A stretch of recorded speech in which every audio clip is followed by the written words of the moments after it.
Hello everyone, welcome back. Today we're going to be talking about the elephant in the room, a subject that's often avoided in gun discussions, and that's the possibility that violent criminals might be building these homemade guns. Okay, now Democrats will tell us that they're all doing it. Okay, so we're gonna talk about that today. Now I've done videos in the past specifically addressing felons and gun ownership, and my feeling is that hey, if you're safe enough to be on the streets, you're safe enough to own a gun. Okay, but that's not what we're talking about here, right? We're not talking about people that have already served their sentence and basically should have their rights automatically restored, right? We're not talking about, because here's the thing, the term felon has been diluted by the Democrat cities, right, and even the Republican ones, where people convicted of relatively minor crimes are called felons. So if you're in New York, New Jersey, California, and simply for building one of these and owning this, right, exercising your constitutional rights, you will be labeled a felon. Or even if you have a magazine that's more than 10 rounds, you'll get a felony for that. Or if I accidentally drive, from Pennsylvania into New Jersey carrying a gun, right, maybe because I'm lost at night or something, and I get caught over there, they're gonna charge me and probably convict me with a felony. So the term felony has been greatly diluted to include all political crimes, basically. Okay, so but that's not what we're talking about here. We're talking about violent criminals, like people that who are, let's say, are in jail, right, or have been arrested, and they're like, you know what? As soon as I get out, I'm planning to go out there. I'm going to be raping. I'm going to be murdering. I'm going to be robbing. I'm going to be causing as much pain and suffering to people as possible. Those are the people that we're talking about here. They do exist, right? You can't say they don't exist. They do exist. Um, what about those people? Okay, now here's the thing.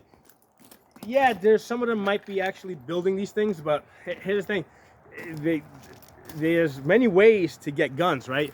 Um, they they make it sound like this is the only thing that they're doing, when in fact, what most of them are doing is they're getting factory guns with the serial number scratched off. Okay, so here's the thing: where do they get them? Right, they get them from people that have the intention of doing a straw purchase, right? They're in the business of buying, they're on the side business rather of buying these factory guns. They know they're going to be selling them, so what they'll do is they'll dremel off the serial numbers, and then they will sell them to people who will then commit these violent crimes. Okay, and on this factory Glock here, I mean the serial number's on three places. It's on the frame, it's on the slide, it's on the barrel. With a Dremel, it'll come off in minutes. Okay, so if you're in the business, if somebody that's in the business of doing straw purchases, they know what they're gonna do. Okay, so here's the thing: long before Polymer 80 started selling these guns here, right, going all the way back to the 60s when they made the law that said that firearms had to have a serial number on it, right? At that point, any factory guns that were recovered with the serial number scratched off were labeled ghost guns. Okay, so that's a category that goes all the way back to the 60s, right? And what happened is that when these kind of guns occasionally started showing up at crime scenes, these went into the same category as the factory guns with the serial numbers scratched off. So they're using that to amplify. They're basically trying to amplify the number of home-built guns found at crime scenes. Okay, so let's stay on topic here. Let's talk about the violent felons, right? The ones the violent criminals, right? Let's not even call them felons because, like I said, the word felon is now a diluted term that means lots of things. Okay, a lot of petty, small crimes are now called felonies. So we're going to talk about the violent criminals that have the intention of doing harm to innocent people, and they're going to use whatever tools are available to them. If they can get, if they can build these, they'll build them. If they can get factory ones with the serial number scratched off, they'll take them. If they can't get this, they'll get other tools, knives. There was a case earlier this year in 2022. A person was arrested for, I think he had attacked his pregnant girlfriend, and he had hurt her seriously. Was arrested, put in jail, released on a cashless bail bond, and then basically stole a car, used the car to go and run over a bunch of people. Okay, so clearly the problem there is not guns. Okay, there is some other problem. Now, there's a clear example, and there's many other cases like that. That you have a person that was released out into society who should not have been released out into society.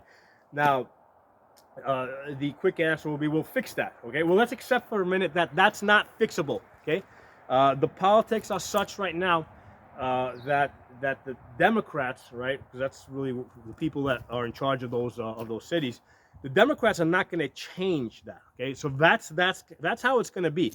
They have some political motivation, okay, to keep allowing these violent people out into society, and that's what they're going to keep doing. Okay, let's just accept that. Okay, so these violent criminals are going to be out there. The Democrats have done everything that they possibly can to encourage that type of behavior. Right, that goes way back to 2020. Basically, what they were hoping to do is they were trying to cause so much of a disturbance in society that Trump would get voted out.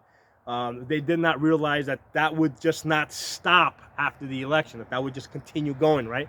Because you can't just start and stop those things on a dime. You know, once you build up, once you develop that in your society, it doesn't stop when you want it to stop. It just keeps going, okay?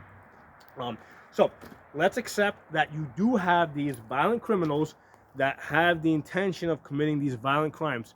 How do you stop them, right? How do you keep them from getting the guns? Because that seems to be what the focus is of the gun controllers. They say they want to stop people from getting guns that shouldn't have guns. Well, the truth is they're not going to. Not now, not ever.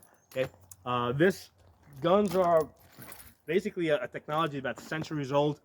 These modern guns, I mean, like this one over here, I mean, the patent has expired on this, right? This is the Glock Gen 3. That gives you an idea of how old this design is. So all modern designs at this point are more than like 40 years old, okay? So the knowledge is out there. You cannot put that genie back in the bottle. The guns are already out there. You cannot stop violent people from gaining access to guns or other weapons, okay? So what do? How do we protect ourselves? And that's what it comes down to, right? It's a matter of us protecting ourselves from them. And the only way that we can protect ourselves from these violent criminals is by carrying a gun and being skilled enough to use it, okay? So those are the two things that you need. You need the tools, okay? You need the tools and you need the skills, okay? So a lot of these Democrats, what they're trying to do is they're trying to say, hey, we're going to protect you by taking these guns out of society. And that's a lie. That's never going to happen, okay? In fact, I would argue that probably 10 times more of these guns have now been put into circulation than if they had not attempted to try and stop them, okay? So that's not going to happen. They're not going to stop the guns from getting into the hands of people that shouldn't have them. The focus must be solely on making sure that everybody is armed and able to defend themselves. That is the one and only solution. There is no other solution, okay? And by telling, by Democrats going out there, and Republicans, also Republicans too, going out there and saying, hey, we're going to protect you people by trying to either take these guns away from people, or even when they say that they're going to lock them all up, right? Because the Republicans are saying, oh, we're going to put all these people behind bars, we're going to lock them up. You know what? They're not going to do that. They can't do that. And first of all, they have no way of knowing who those people even are until they actually commit the crime. They have no way of knowing that they were going to commit the crime. Okay, that's just how it is. Okay. So the only way that people can protect themselves is by being armed and skilled, okay? And that's the point that we need to keep driving home, okay? Because what they're trying to do is and this is both Democrats and Republicans. The Democrats are trying to sell a false sense of security to the soccer moms that they're going to protect them by taking the guns away.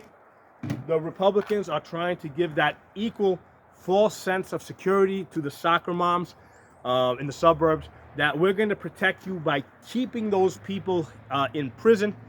Neither one of those is going to work, okay? The only way that you protect the soccer moms is by arming the soccer moms and training the soccer moms to defend themselves, okay? And that's what they have to be able to defend themselves. It is up to each and every person individually to be able to protect themselves, okay? Now, you know, I'm a gun instructor. I train people, right?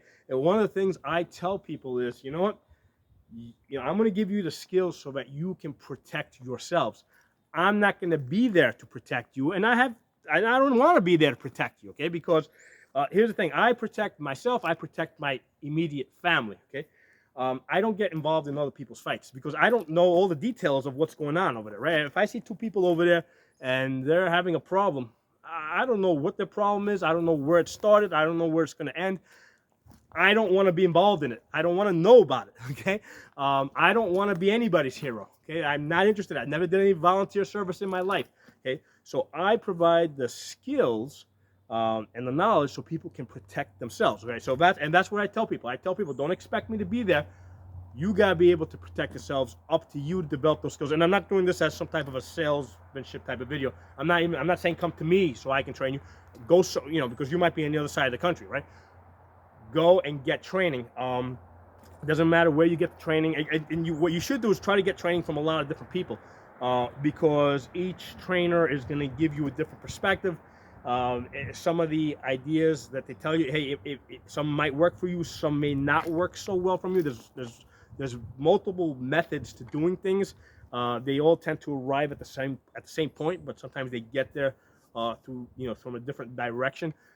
So one of the things I tell people is get training from lots of different people. I myself, who am a full-time gun instructor, I go and I get training from other instructors because, you know, they have different perspectives, right? And also there's a benefit to having somebody else give me instruction, because if I'm here and I'm training myself, I know what I want to do, right? I'm like, okay, I want to be here, I want to be there, I want to be there, I want to shoot from those three positions. I already know in advance in my mind where I'm going to be. There's a certain benefit to somebody else telling me, move here, move there, shoot from behind that tree, take cover now, you know, shoot that target, but don't shoot that target because that's an innocent person. So there's a certain benefit to hearing directions from somebody else and having to, you know, react to them and respond to them. Okay, so that's why I tell people, get training from as many different people as you can, and make it a fun thing. Don't think of it as a chore. You know, think of it as a fun thing that you're gonna do. That's exciting. Okay, but there's the answer. You will not ever stop the criminals from committing violent crimes. Never. You will never be able to lock them up, or all of them at once. So there will always be criminals out there. Again, we're specifically talking about violent ones here that have the intention of hurting innocent people, right? Not the ones that they label criminals for political reasons. So there'll always be violent criminals out there. They'll always have access to tools to do their violence with, whether it be guns or other tools, knives, cars, trucks, whatever. You know, gasoline, right? You can use gasoline to burn somebody's house down. They're going to do all these things, okay? The only way to protect yourself is to be armed and to be trained. Okay, so hope you guys enjoyed this video, and that's my answer. You know, that's my answer to what about the violent criminals that might be building these guns. Okay, the answer to that is arm yourself and get training. And I'm just gonna go back to saying that most of them are not using the home-built guns anyway, because they're more expensive and they take a lot more effort to get working properly. Most of them are using the factory guns with the serial numbers dremeled off, which basically get labeled as ghost guns. So this factory-built Glock here, once the 3 serial numbers on this get dremeled off, this goes in the same category as those other guns. Okay, so when this gets recovered at a crime scene without the serial number, this gets called a ghost gun, and they're using this as an excuse to try and ban those guns. So thanks for watching. Drop some comments below, share and circulate this video so other people can, who are outside of our circle, get this information. Find me on Odyssey, okay, because that's an uncensored platform. That's ODYSEE.com, and my channel name over there is Pocono Tactical. Thanks a lot. I'll talk to you all soon.